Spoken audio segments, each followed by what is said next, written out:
Madame, Monsieur, bonsoir. Comme chaque jour, nous nous retrouvons sur Lula à partir de 19h pour la première édition d'information de la soirée. Nous vous proposons à présent les principaux titres. Sa Majesté le roi Mohamed VI a reçu hier au Palais Royal de Rabat M. Horst Köhler, envoyé personnel du secrétaire général des Nations Unies pour le Sahara marocain, qui visite le Maroc dans le cadre d'une tournée régionale.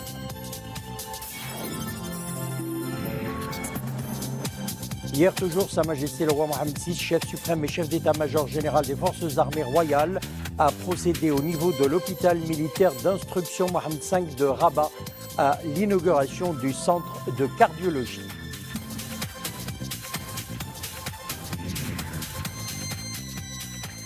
La jeunesse marocaine, un axe central du discours prononcé par Sa Majesté le roi Mohamed VI à l'ouverture de la nouvelle session d'automne du Parlement. Décryptage au cours de notre édition. Et puis El Jadida se poursuit la 10e édition du Salon du Cheval. À cette occasion, le groupe Poste Maroc a émis un timbre poste commémoratif qui met en valeur la Tvorida et les traditions équestres du Maroc.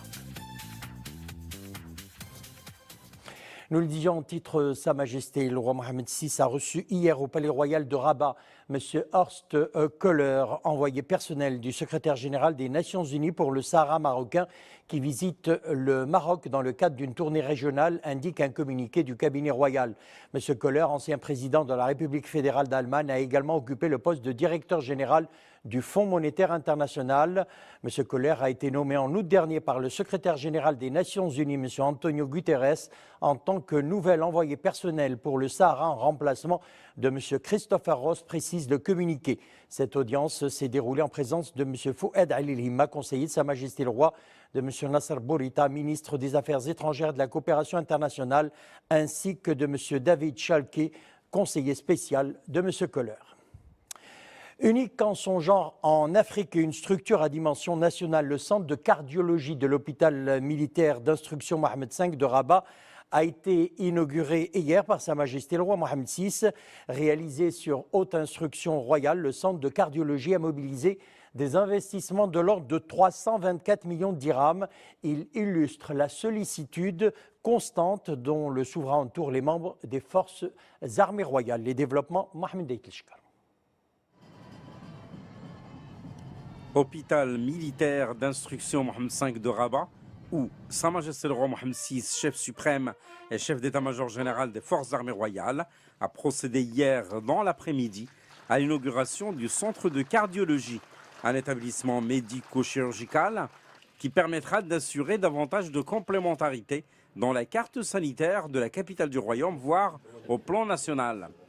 Un nouveau centre de cardiologie qui s'articule autour de 4 grands secteurs, notamment un bloc technique avec bloc opératoire, salle de réanimation, d'IRM et de stérilisation, un service de cardiologie interventionnelle avec soins intensifs, urgences, rythmologie, cathétérisme cardiaque, laboratoire des explorations invasives, laboratoire de biologie et cabinet dentaire, un service de cardiologie non invasive avec cardiologie clinique, exploration non invasive et réadaptation cardiaque, et enfin un service de chirurgie cardiovasculaire pour enfants et pour adultes.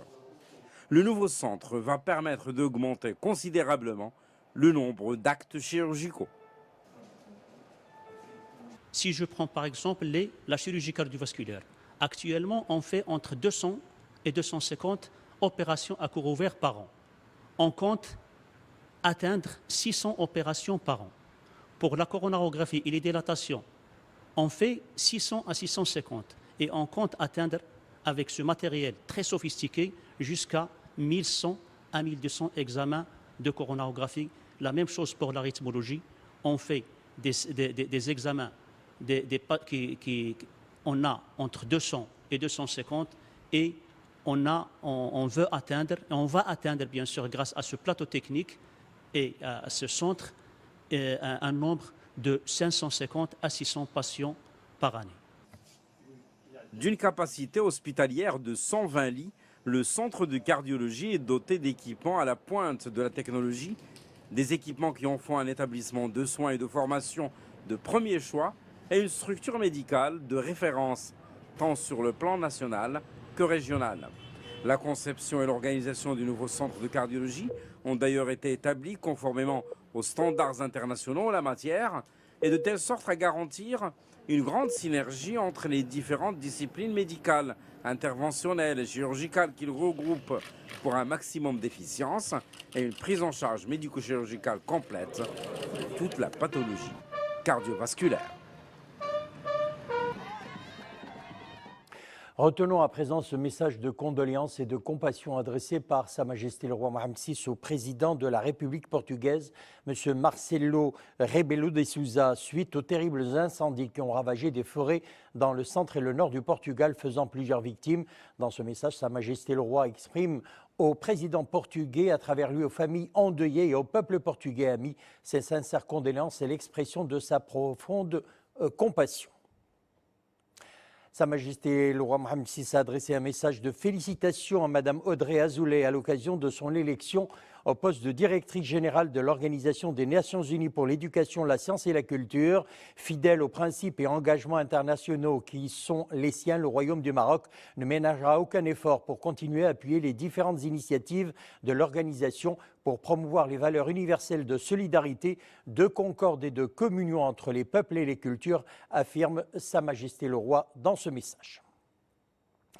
La jeunesse marocaine, un axe central du discours prononcé par Sa Majesté le roi Mohamed VI à l'ouverture de la nouvelle session d'automne du Parlement.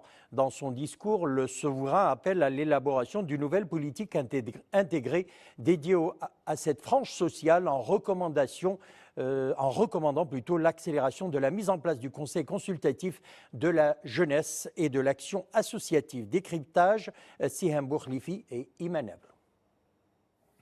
الحمد لله والصلاة والسلام على مولانا رسول الله وآله وصحبه حضرات السيدات والسادة. L'approche participative au cœur du nouveau modèle de développement, un modèle qui sollicite l'apport du tiers de la société, la jeunesse. Le discours royal met l'accent sur l'intérêt croissant qu'il faut accorder à cette catégorie sociale.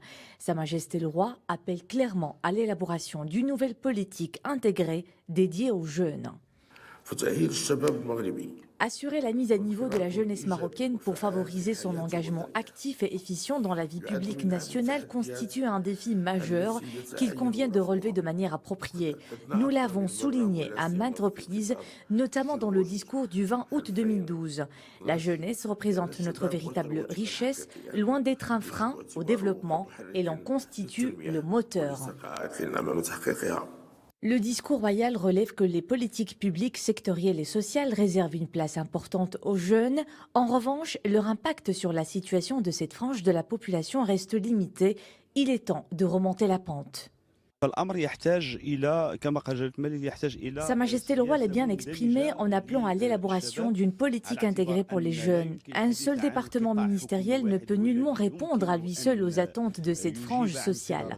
Cette question implique plusieurs départements gouvernementaux qui doivent œuvrer de manière intégrée à la mise en place d'une politique cohérente dans ce sens. خاصة وموجهة لهذه الفئة الاجتماعية.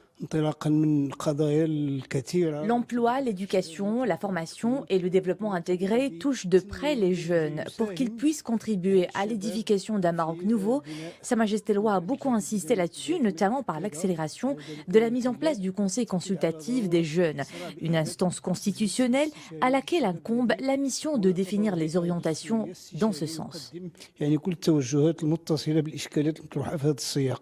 La jeunesse, un axe central dans le discours royal, qui se veut aussi un appel à la nécessité d'innover en la matière par des initiatives et des projets concrets libérateurs d'énergie en adéquation avec le potentiel des jeunes du pays.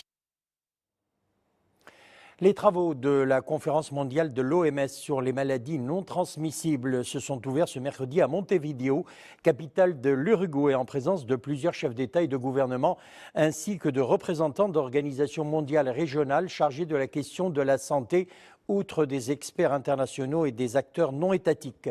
Son Altesse royale, la princesse Lalla Selma, présidente de la fondation Lalla Selma Prévention et Traitement des cancers et ambassadrice de bonne volonté auprès de l'Organisation mondiale de la santé, prend part aux travaux de la conférence mondiale de l'Organisation mondiale de la santé sur les maladies non transmissibles. La troisième audience publique du procès de certains individus poursuivis dans les événements survenus dans la ville d'El Hoceima s'est déroulée dans des conditions normales. Elle a été marquée par des discussions juridiques entre les parties, c'est ce qu'a indiqué le procureur général du roi près la cour d'appel de Casablanca. Au début de cette audience, les accusés ont comparu accompagnés de leur avocat et la parole a été donnée à la défense de la partie civile qui a sollicité l'enregistrement des noms de ses clients comme partie civile tout en considérant que le dossier est prêt. Les avocats des mis en cause ont quant à eux demandé de reporter l'audience afin de permettre la préparation de la défense, a fait noter le procureur général du roi. Après avoir entendu les réquisitions du parquet, la Cour a décidé donc le renvoi des requêtes de liberté provisoire des accusés à l'audience du 19 octobre 2017.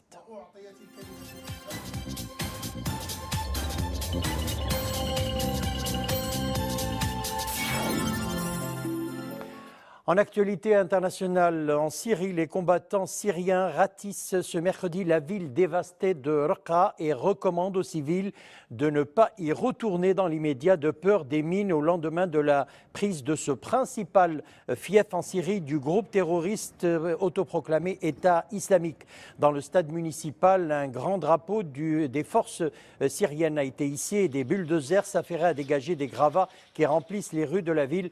Le porte-parole de la fédération syrienne a mis en garde contre un retour précipité des dizaines de milliers de civils qui avaient fui en masse la ville bombardée par air et terre pendant des mois. Et puis en Irak, les troupes gouvernementales irakiennes ont repris la quasi-totalité des champs pétroliers de la province de Kirkouk après le retrait des forces kurdes. Depuis le début de l'opération, il y a 2 jours, les blindés ont avancé pour réimposer l'autorité du pouvoir central dans cette province du nord-est du pays. Hier, les forces gouvernementales avaient descendu les drapeaux kurdes hissés sur les bâtiments et postes de contrôle. Près des 3/4 de la production pétrolière de Kirkouk était exportée par le Kurdistan contre l'avis de Bagdad. C'est la fin de l'autonomie économique du Kurdistan et du rêve d'indépendance, a déclaré le Premier ministre irakien. Et puis au Portugal, il est toujours en proie aux flammes du jamais vu depuis 2006. En une seule journée de dimanche, il y a eu plus de 500 départs de feu. En 4 mois, le nombre de morts s'élève à 100. Dimanche et lundi, le nombre de morts s'est élevé à 41 et 71 blessés. Une situation qui a poussé d'ailleurs la ministre portugaise de l'Intérieur à démissionner. Les régions les plus touchées, Coimbra, Viseu, Guarda, Castelo Branco. Et puis en Espagne, les incendies qui ravagent depuis vendredi dernier la région de Galice se trouvent désormais sous contrôle après avoir détruit 11 500 hectares de forêt et de végétation. Et puis la Californie est toujours également en proie aux flammes. Le bilan des violents incendies est passé à 40 morts. 15 grands incendies ont détruit près de 5700 habitations et commerces. Quelques 864 km² ont été détruits par les flammes. Plus de 200 personnes sont toujours portées disparues. Les feux sont les plus meurtriers dans l'histoire de la Californie. 11 000 pompiers ont été mobilisés pour combattre le feu.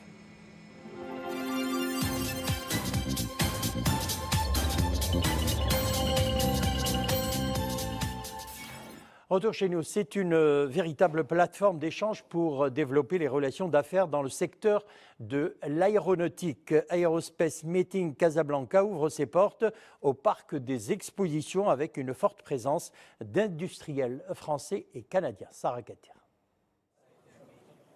L'industrie aéronautique au Maroc poursuit sa montée en puissance. En témoigne la 4e édition de l'Aerospace Meeting qui réunit à Casablanca l'ensemble des acteurs du secteur implanté au Maroc. Le secteur s'inscrit parmi les secteurs prometteurs dans notre pays, surtout avec le lancement de 2 nouveaux écosystèmes aéronautiques. Nous lançons aujourd'hui 2 nouveaux écosystèmes. Le premier concerne les moteurs d'avion et c'est très important pour le Maroc. Nous sommes rentrés enfin dans la partie la plus complexe, la plus noble de l'aéronautique qui est le moteur d'avion.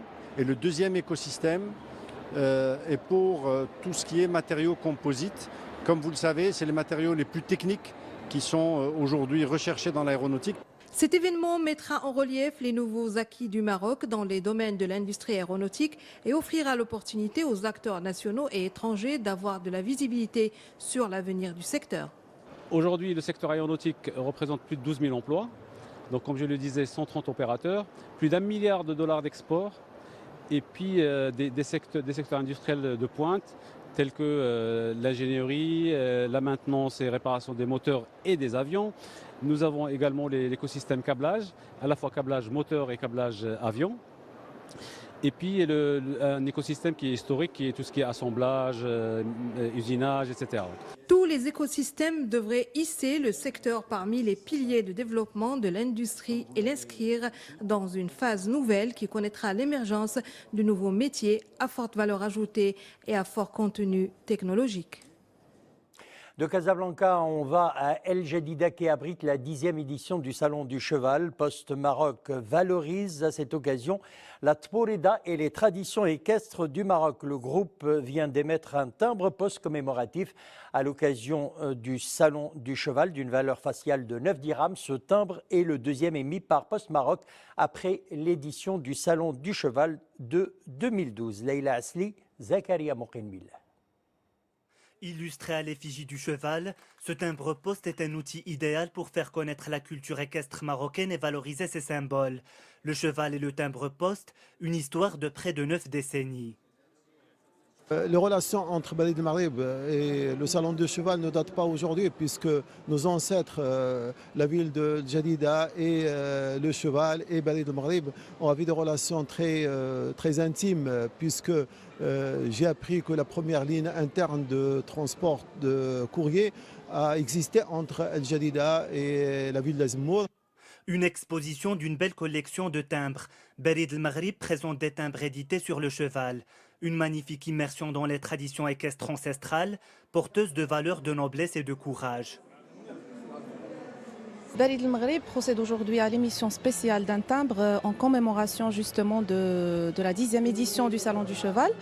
Il faut dire que ce n'est pas la première fois qu'on accompagne le salon par une émission de timbres, à travers plusieurs timbres effectivement, qui illustrent le cheval, soit dans les sports équestres, les traditions, la tborida.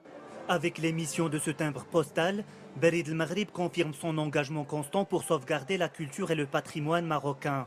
Une ode à ce fidèle compagnon de l'homme. Page météo à présent, la pluie est de retour. Il est tombé 4 mm à Ifrane, 2 mm à Oujda et 1 mm à Chefchaouen. Vous en saurez un peu plus dans le bulletin météo après le JT de 21h. Mais pour demain, jeudi, des pluies ou averses orageuses modérées intéresseront le Rif occidental, le Tangérois, le Loukos, le Rerb, le Seïs et la Méditerranée. Les températures maximales sont en baisse, également 15 à 20 degrés sur les reliefs, le Seïs, les plateaux de Phosphate et Oulmès, le nord de l'Oriental et le littoral méditerranéen. Mais le thermomètre atteindra tout de même les 31 à 36 degrés sur les provinces du sud. Le Maroc va repasser à l'heure légale GMT, ça sera dimanche 29 octobre, c'est ce qu'annonce le ministère chargé de la réforme de l'administration et de la fonction publique. L'heure devra ainsi être retardée de 60 minutes dimanche à 3 heures, indique le ministère.